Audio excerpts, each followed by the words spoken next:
మంచి కార్యక్రమం ఏర్పాటు చేసినటువంటి రత్నం స్కూల్ నరసింహారెడ్డి గారికి, ఎంతో ఓపికతో కూర్చున్నటువంటి విద్యార్థులకు అలాగే ఉపాధ్యాయులకు నా హృదయపూర్వమైన వందనాలు.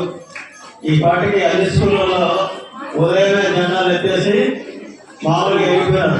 కానీ మీరు ఇంత శ్రద్ధగా ఇంత ఓపికతో మీరు కూర్చున్నారంటే మీరు క్రమశిక్షణ పాటిస్తున్నారని చెప్పేసి మరి నేను అభిప్రాయపడుతున్నా. ఈ సందర్భంగా మన సంఘ సేవకుడు, సంఘానికి సేవ చేసేవారు కొంతమందే ఉంటారు. మరి ఈరోజు సంఘ సేవ చేస్తూ గ్రామీణ స్థాయి నుంచి వచ్చినటువంటి మన ప్రాంత అయినటువంటి నారాయణ గారు, ఆయన స్వస్థలం ఇక్కడే కలసపాడ దగ్గర ఉప్పులూరు. మరి ఆయన ఒక ఉత్తమ ఎన్టీఆర్ జాతీయ అవార్డు గ్రహీత. అలాగే యోగా ఉత్తమ అవార్డు గ్రహీత. డబ్బుతో మరి విరాళాలు సేకరించి ఒక గొప్ప సేవామూర్తి నేను విన్నాను. మరి అటువంటి గొప్ప వ్యక్తి ఆర్ట్ ఆఫ్ లివింగ్ ఇటీవల మనం యోగా కూడా ప్రాక్టీస్ చేయడం జరిగింది. యోగా కూడా భారతదేశము మనం సంపాదించుకున్న ఆస్తి యోగా. అటువంటిది విదేశీయులు సైతం దాన్ని అనుసరిస్తూ వాళ్ళు కూడా దాంట్లో ఫలితాలు పొందుతున్నారని ఇటీవల తెలిసింది. మరి అటువంటి గొప్ప యోగా టీచర్ మన మధ్య ఉండడము, ఒక సంఘం గుర్తించబడిన ఒక వ్యక్తి, ఒక శక్తి మన మధ్య ఉండడం మన అదృష్టంగా భావించి ఈ టీచర్స్ కు తన ముందు ఒక చిన్న సందేశాన్ని ఇవ్వాల్సిందిగా మన ముఖ్య అతిథిని నిర్వహిస్తున్నాను. శుభాకాంక్షలు తెలియజేస్తున్నాను.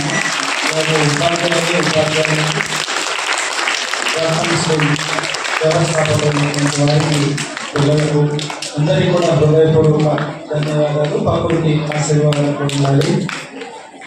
మనిషి జీవితంలో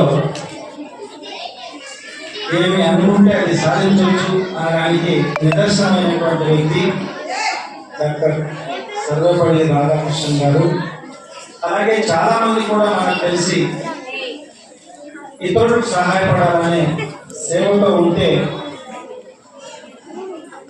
ఎక్కువ స్థాయికి వెళ్ళే అవకాశం ఉంది. అలాగే చిన్నారులు కూడా ఎవరినైనా మీ క్లాస్లో ఎవరు ఫస్ట్ అంటే నిజాయితీగా, నిబద్ధత, ఏమాత్రం తప్పు చెప్పకుండా అలా ఎనుకునే మా రామన్న ఇస్తున్నాడు.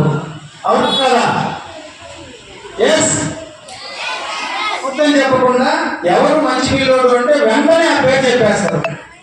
అది చిన్నపిల్లప్పుడు ఉండే నిజాయితీ. ఆ నిజాయితీని నిలువుదట్టంగా మీరు ముందుకు తీసుకెళ్తే గొప్పవాళ్ళు అవుతారు. దాన్ని వయసు వచ్చిన తర్వాత మీ వ్యవహారాలు అంటే అలవాట్లు వాటిని మంచిని పక్కదారిని పెట్టి చెడుదారిలోకి వెళ్తే ఎన్నో లక్షల మంది బదివేలో చదువుకొని ఉంటారు.